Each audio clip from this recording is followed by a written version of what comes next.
Right, welcome everyone. I hope that whether you're a student or whether you're a seasoned researcher, that you'll find today's session useful, that you'll learn something useful about conversation analysis. So as you've seen the title, conversation analysis is the analysis of talk and interaction, not just the kind of ordinary conversations we have with our family at dinner tables or with friends, but many kinds of dialogic talk or interactional talk. So I'll first give you a brief outline of how today's session will go. I'll first of all talk a little bit about what is conversation analysis as a field of study or as a research method.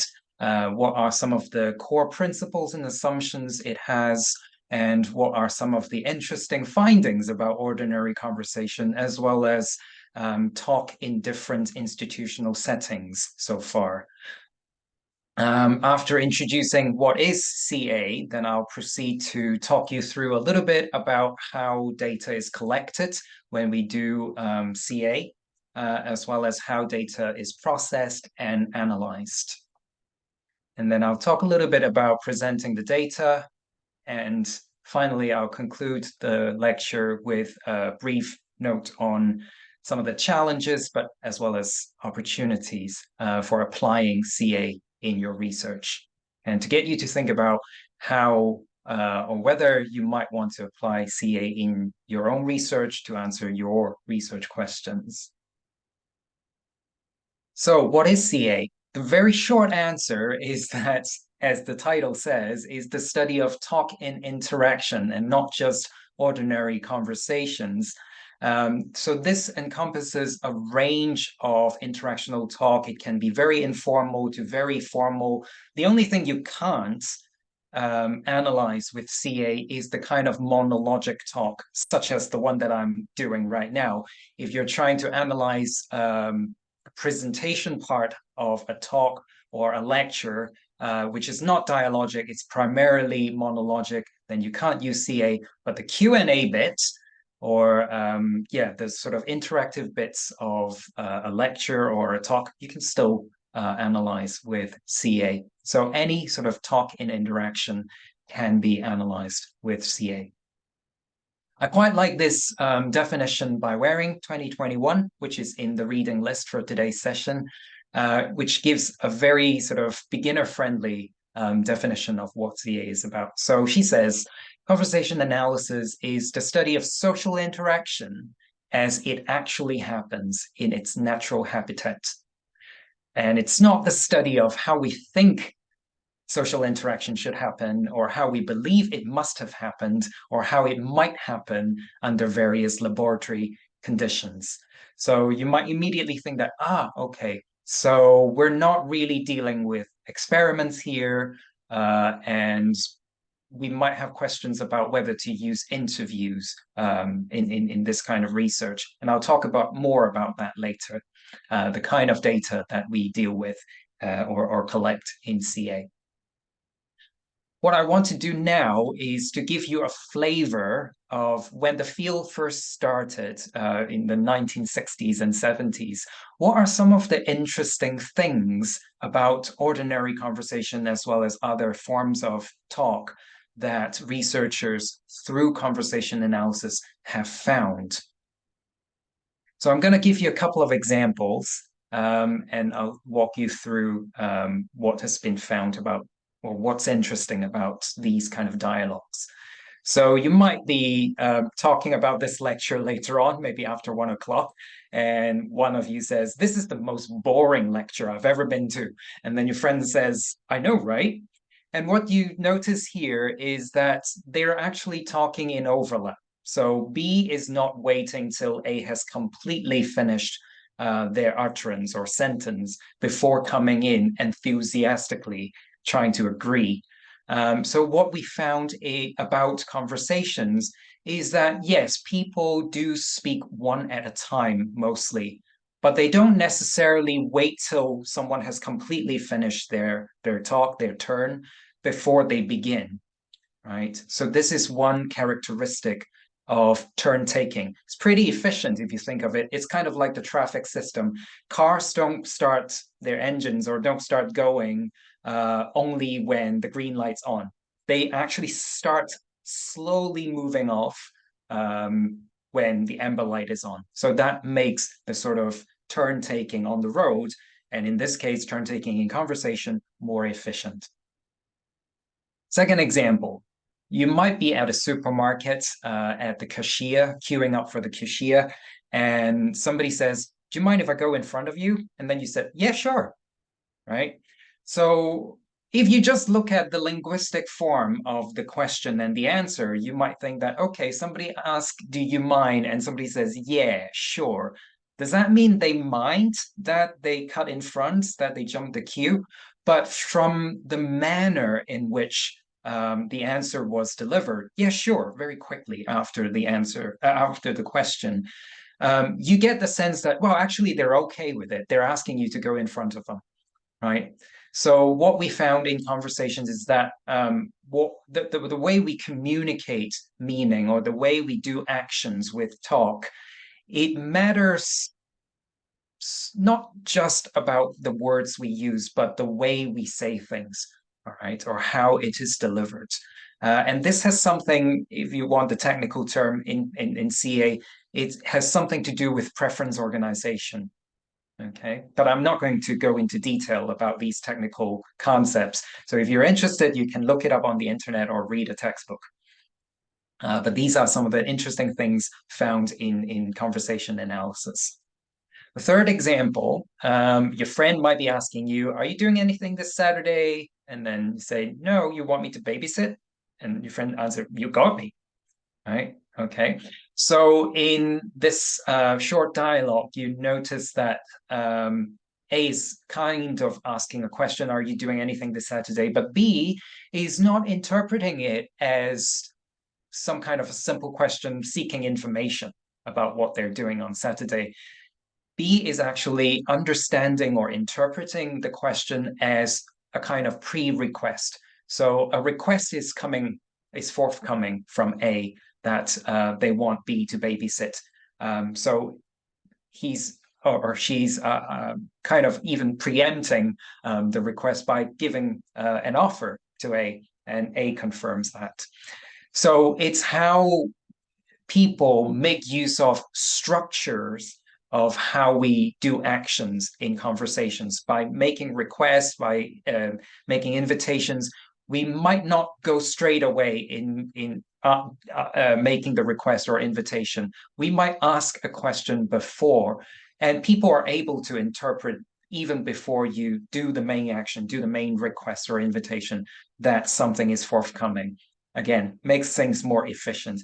And this is kind of the kind of structure that we explore in conversation analysis, in how order is achieved in conversation, how people organize their talk, and how people do things quite efficiently in everyday talk. Okay, now on to what are some of the things that people found in about institutional talk, talk in different settings? How do they apply CA in different kinds of research? So to give you some examples there. I am primarily interested in research into language testing and assessment. So I'll give you an example there. Some of you might have taken language tests such as IELTS or TOEFL or other kind of tests before being admitted to university in universities in English-speaking countries. And in IELTS, there is a speaking test where the candidate has to speak to an examiner. The examiner asks questions, the candidate answer. And what this seminal work using CA to analyze speaking tests from Brown 2003 has found is that actually during these speaking tests, interviewers or examiners tend to vary. They tend to differ in the kind of responses they give to candidates after the candidates have answered a question. So in this case, maybe the examiner might have asked a question, "What is your hobby?" And then the candidate says, "Oh, I like reading research methods books in my spare time." And then some examiners might then go and say, "Oh, that's really interesting." And other examiners might be less enthusiastic in their response, displaying less interest or not really demonstrating understanding and say, right? So this kind of differences between different examiners' behavior was shown to actually affect even the same candidate's performance by using CA to analyze the dialogue between the same candidate with two different examiners. It was able to find out that, well, the examiner's behavior actually influenced how well the candidate is able to perform their speaking ability or speaking proficiency. In another setting, CA has been applied quite extensively to talk or dialogue during counseling sessions.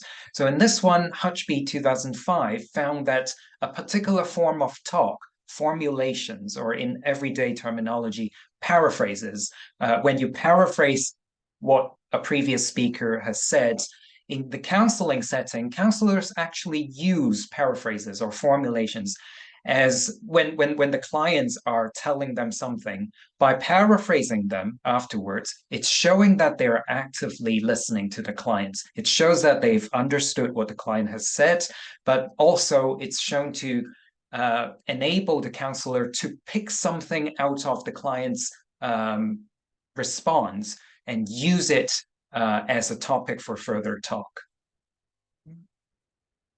And in a third setting, which is in clinical communication, so maybe doctor-patient communication or nurse-patient communication, this, again, another piece of seminal work by Heritage and Stivers, 1999, found that during a clinical visit by a child patient and their parents, when the doctor is examining the child patient, they sometimes provide what is called online commentaries. It doesn't mean via the internet, but it means simultaneous commentary as they go through physically examining the child patient.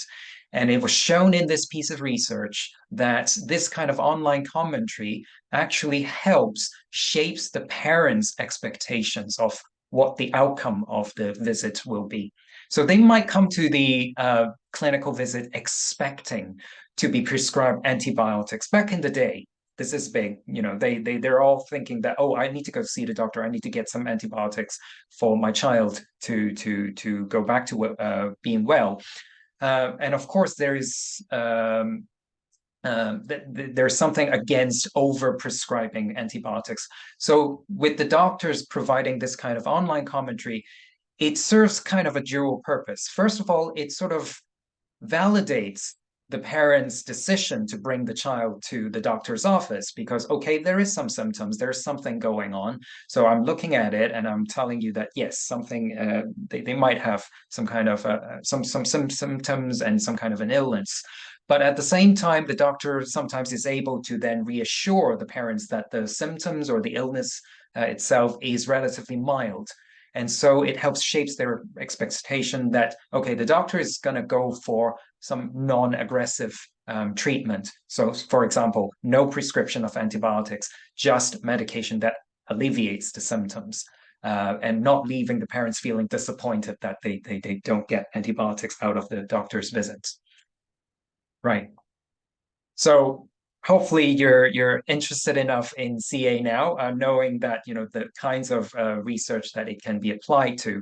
But here comes a few. I won't go into too much technical detail or too theoretical, but here are some principles and assumptions.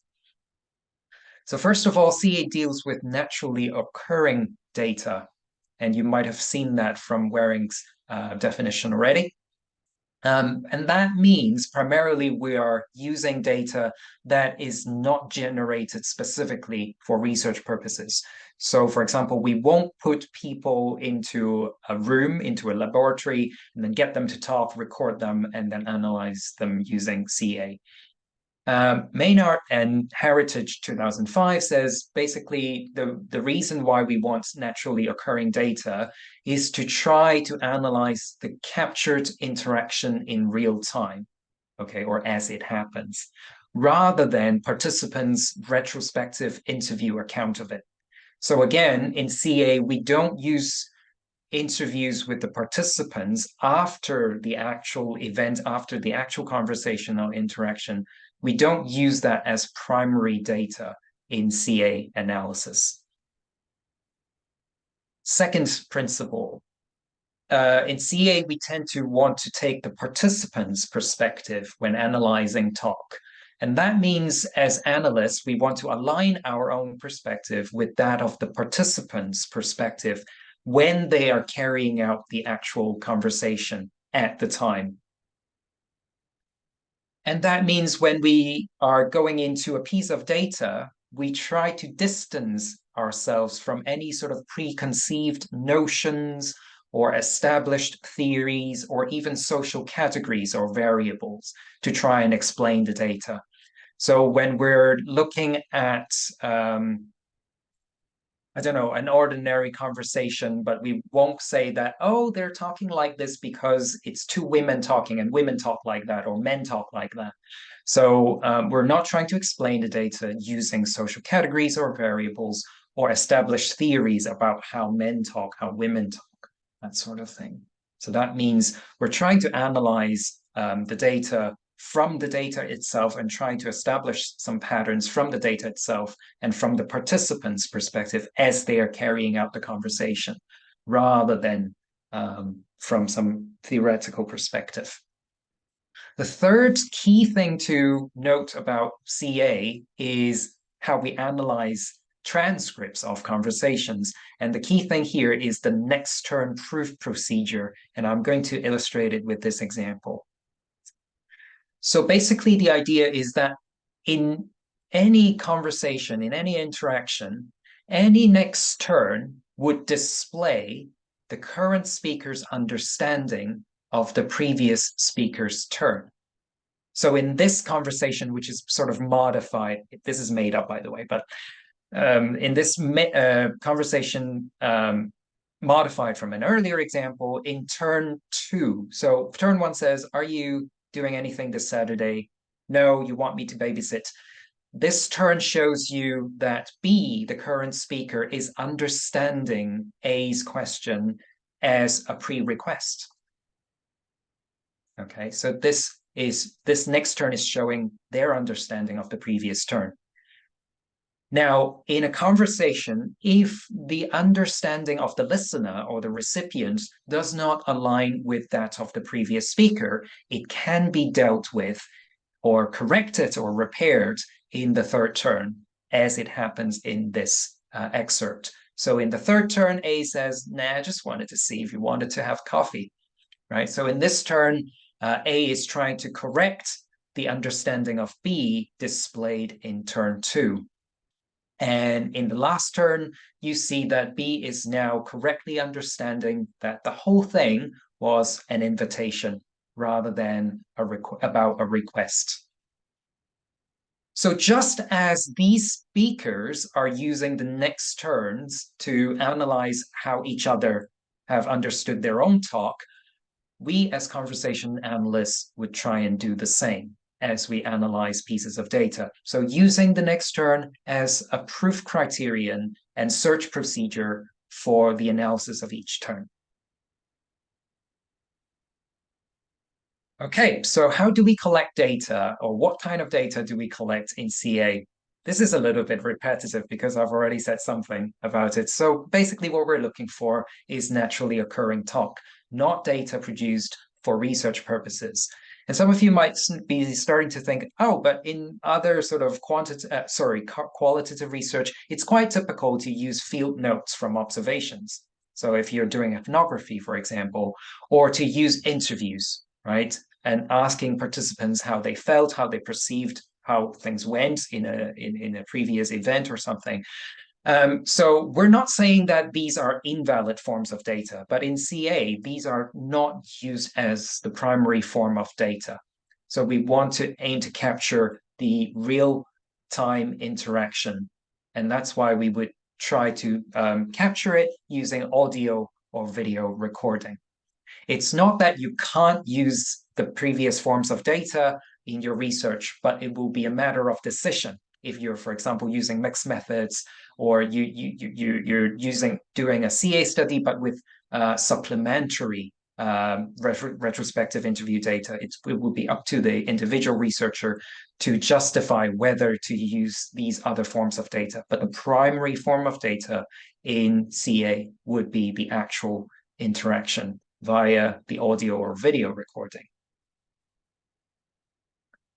So then after you've collected the data, of course, you will have to familiarize yourself with, using recording equipment before and try things out. Otherwise, you might lose very interesting kind of interactions. But after you've captured those, the next main stage is data processing, which in CA is transcribing or transcription. And the key thing to note here is that in CA transcription, we're aiming at capturing more than just the words. In other words, in maybe other forms of research, oftentimes people do orthographic transcription. And nowadays people go to sort of online softwares and do automated transcription, which will automatically, if they're smart enough, it will skip all the ums and ums. But actually in CA, the ums and ums are seen as relevant to the interaction, and we aim to actually capture those as well. Or if people sort of said the wrong words and repeat themselves, start the sentence all over, these are all captured in CA and seen as relevant to the interaction. Just to give you a very quick example, why do we want to capture more than just the words? Because as you can imagine, just the word sorry, the way you say it would actually mean very different things. You can say sorry, or sorry, or sorry. Okay, just from the kind of different intonation patterns, just the different ways of saying it, or from the facial expression, you'll see that, oh, actually, people mean very different things. Or they might be said, sorry, in these ways in very different contexts. And that's why in CA transcription, we aim to capture a range of meaning-making features, not just the words, but including prosodic features such as stress and intonation. We capture silences, gaps and silences, pauses, as well as when people talk over each other in overlaps. We capture also the sort of nonverbal actions such as eye contact, eye gaze, gestures and body orientation, etc., etc. So just to give you a flavor, this is the kind of transcript in CA that you will see in CA kind of publications. And this is extracted from one of my own papers looking at paired discussions in a speaking test. So here you will see things like pauses between the two turns. You will see the sort of nonverbal actions going on simultaneously as someone is speaking. And you will see places where the two participants are talking in overlap, and that's captured with format like this. If you're interested in CA and trying to learn CA transcription, the conventions that are usually being used is the Jeffersonian conventions, it's called in CA, and I've included the reference at the end. In CA, transcription is treated as a very important and integral part of the analysis, rather than something that can be just done by software and then you look at the words. Because actually, as you transcribe, you might actually notice features of talk that you otherwise don't notice by just watching the video or listening to the audio. It's kind of serving the purpose of like slow motion playback for a football match or synchronous diving, when you're indicating all these features on the transcript and then you can review it alongside with the video, you will notice a lot more things to sort of forensic level of detail. And the transcript is also has been used conventionally as the basis for future or other scrutiny of data. So when you present your research report to your supervisors, examiners, or to journal reviewers, the transcript is the basis for them to check whether your analysis is accurate. So how do we do data analysis then after transcription? I've already illustrated the next turn proof procedure. So when you're looking at a single interaction, as you're looking at each transcript, that's what you do. But if you're looking at for the sort of macroscopic scale for a larger study, then these are the key 3 steps. So identifying the phenomenon or phenomena you're interested in, building a collection, and making comparisons. So the first stage of identifying phenomena would involve a sort of initial stage of data exploration. As I said, you'll be reading the transcripts over and over again, at the same time watching the video or listening to the audio. This is sometimes or classically termed unmotivated looking in CA, but it doesn't really mean aimless looking. It just means that you try and distance yourself from any sort of preconceived notions or theories or social categories, but keep an open mind to explore the data. A very general guiding question that you can use to guide your initial exploration of the data is the question, why that now? And Waring 2021 provides a more extended version of this question, which means why a particular bit of talk is produced in the particular format and at the particular time. What is it accomplishing? So this is the question you can think of as you look through each turn in the transcript. And as you're formulating your, well, I don't want to use the term hypothesis in the experimental design kind of sense, but the preliminary observations that you have, you can note that about things. So how do people make requests when they want an extension, a deadline extension from a professor, for example? So you can make notes of how they carry out that request in an interaction, in a conversation with the professor. And you can write your analytic description at transcript margins or something.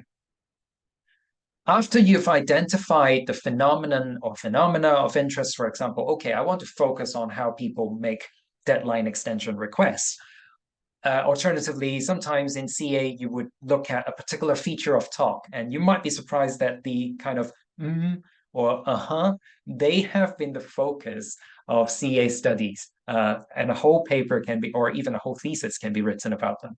So you might be focusing on a particular action of what people try to do in conversations, such as making a request, or you can focus on a particular feature of talk, such as or when you look at speaking tests, it might be the use of "I agree with you" in group discussions.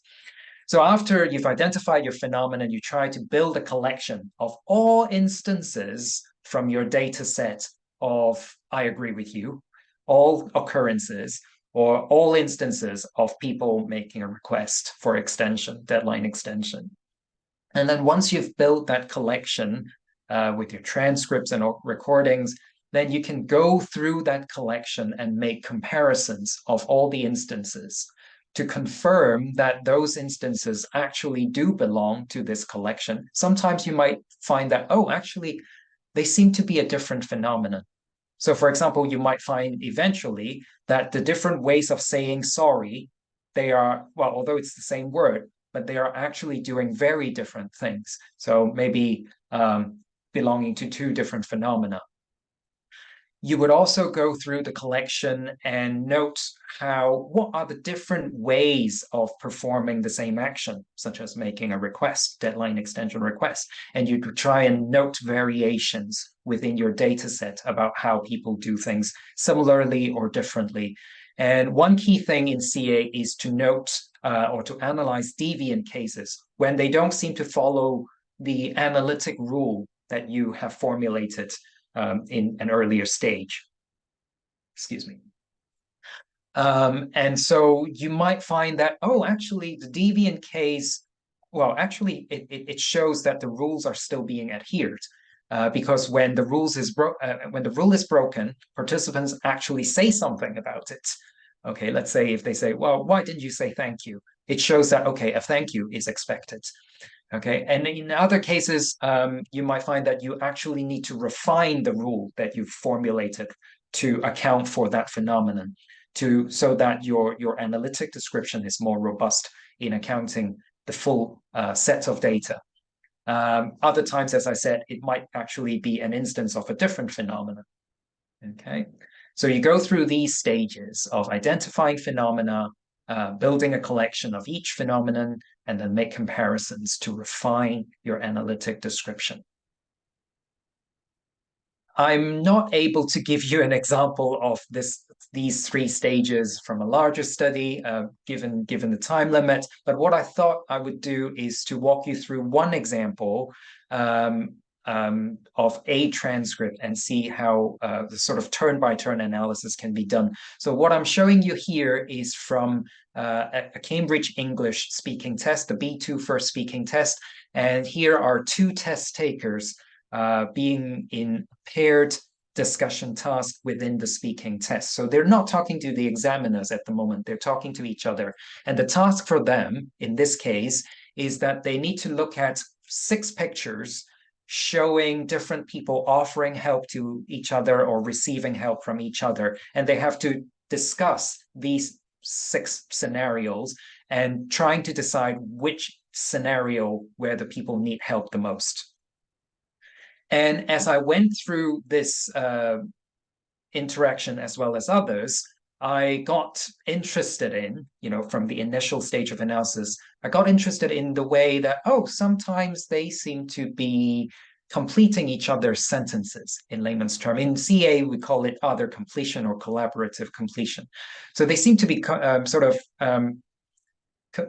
finishing each other's sentences, as we do in ordinary conversation. Then I wanted to look further into this phenomenon and trying to decide, okay, so in this instance, is it more of a helpful way of finishing each other's sentences, or is it actually interrupting each other? So I analyzed the transcripts turn by turn, and as you can see in the first 2 lines here, you can see that one of the test takers, L, is having some difficulty, and you will see that she's having another difficulty later on in formulating her ideas, or specifically trying to describe what's in the picture. Why do people need help, or what kind of help is the people needed or are receiving? So she said something like, then this picture is a situation. So you see a bit of hesitation, pausing, as well as giving a sort of vague description, right? So she's having some difficulty there. And you see that in the next line, the other test taker comes in here and try to finish L's sentence, say, in a school probably.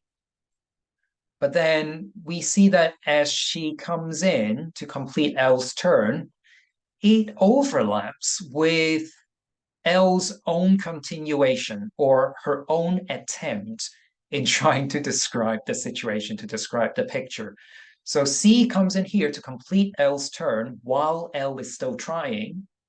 And if you look at the video, if you look at the transcripts here, there doesn't seem to be evidence that L is actually seeking help from the co-participants, from C, right?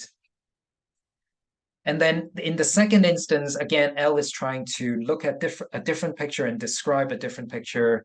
Maybe in the same picture, but further trying to describe the picture. This is a teacher and she's trying to help. Again, a little bit of pause, pointing to the picture, opens her palm. So again, a bit slow in trying to describe the picture. And then C comes in again and supplies the word to the student. She's trying to help the student. At the same time, you see that L was actually also trying, and she formulates it as the teacher trying to help the young girl and the student. They actually acknowledge each other's tentative description of the situation here. But then what you also notice is that from line 12 onwards, after C comes in here to finish off L's sentence, she actually took over. And I think it is very important to help young people, young children, just simply to do their homeworks. And you see that here, L, who was trying to describe the picture in the first place, who took the first step to describe the picture in the first place, is now sort of relegated into a more of a listener role, just supporting C's description of the situation. So C actually took over. And then from all these sort of little details and from all these pieces of evidence, we were able to conclude that, well, okay, taking into account where C is coming in and what she does next, and whether L was trying to seek help, we can conclude that this is more of an interruptive rather than a supportive instance of finishing each other's sentences. Okay. Right, so now after we've collected the data, analyzed the data, we need to consider how we present the data and addressing validity and reliability. So a brief note on that. Usually in a CA research report or journal article, we would use what we call illustrative examples. And it's quite often that it's going to be three examples to illustrate one phenomenon. The first one, you present the most canonical or most typical example of the phenomenon.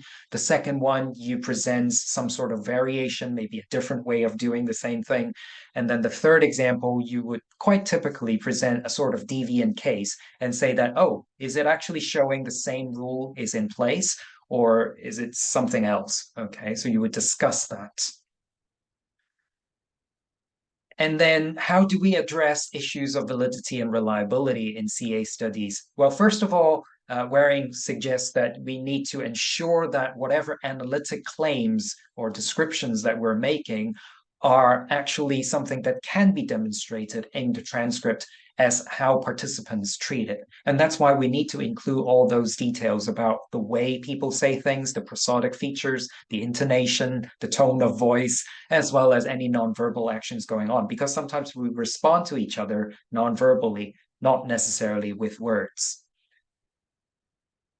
Reliability, again, it is a convention within CA that we make transcripts available for other researchers to see and to scrutinize. And nowadays, increasingly, maybe even recordings, but of course, there is some ethical issues involved. So you need to ensure that those are compliant. Or nowadays, there are technologies to help anonymize recordings as well. So making people face not identifiable.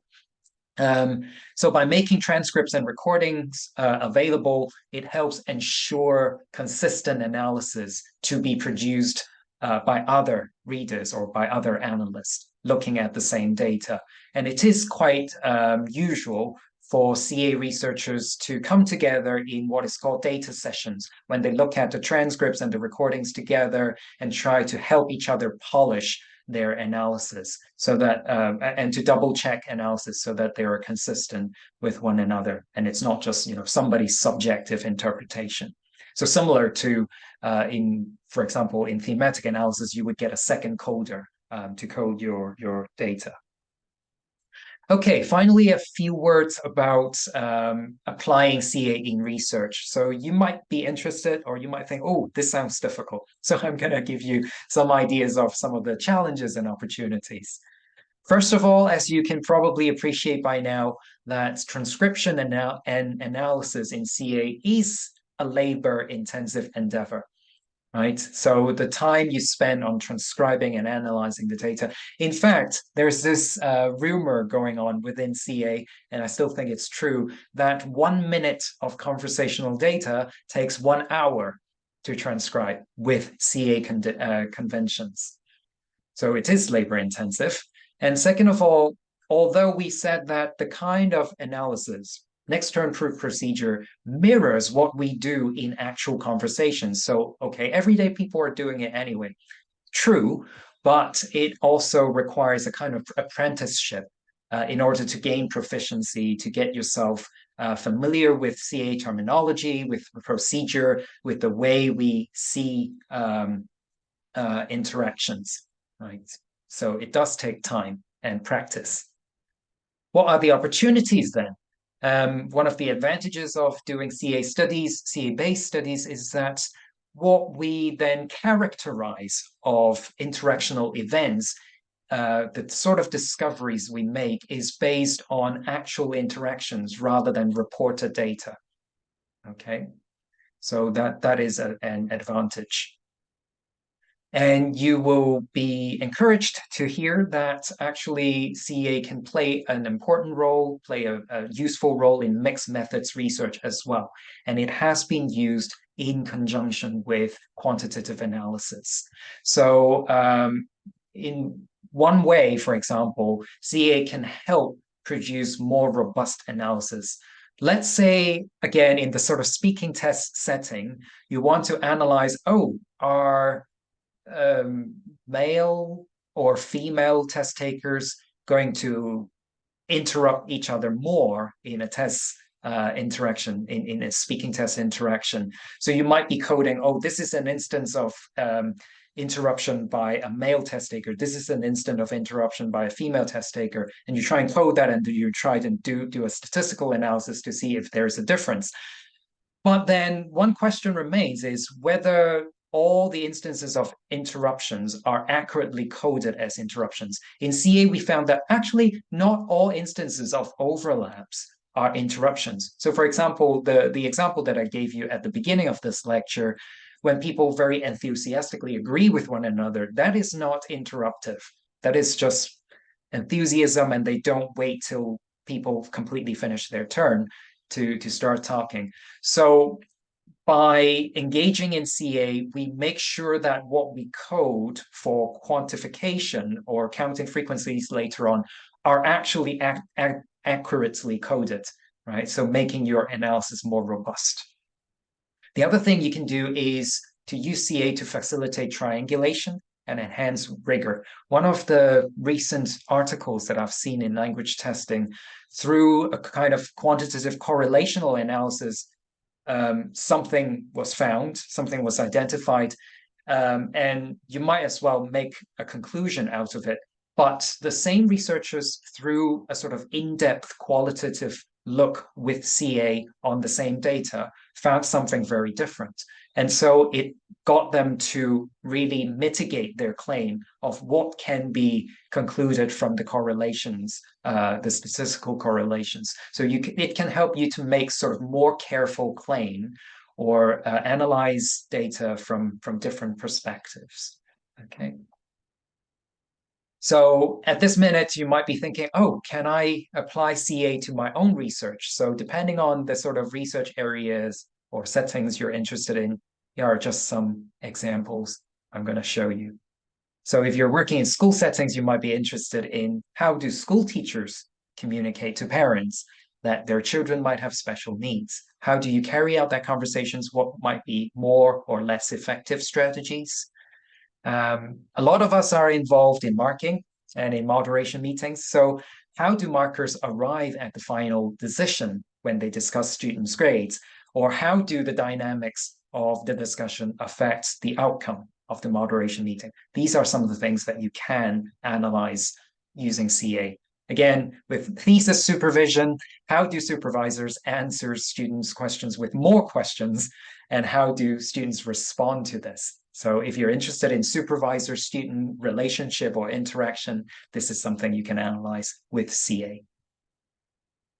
I've suggested a few further readings for you, if for those who are interested. As I said, Waring 2021 is a very user-friendly or reader-friendly introduction to conversation analysis. Some of the points that I've made in today's lecture have been coming from this reference. Maynard and Heritage, again, this is kind of an introduction of conversation analysis to medical people, medical researchers or practitioners. So again, very user-friendly, and I would encourage you to have a read. Finally, a bit of shameless self-promotion. If you're interested in how I've used CA in my own research of speaking tests interactions, then feel free to take a look at the last article there. So I think that concludes my presentation today, and I will hand over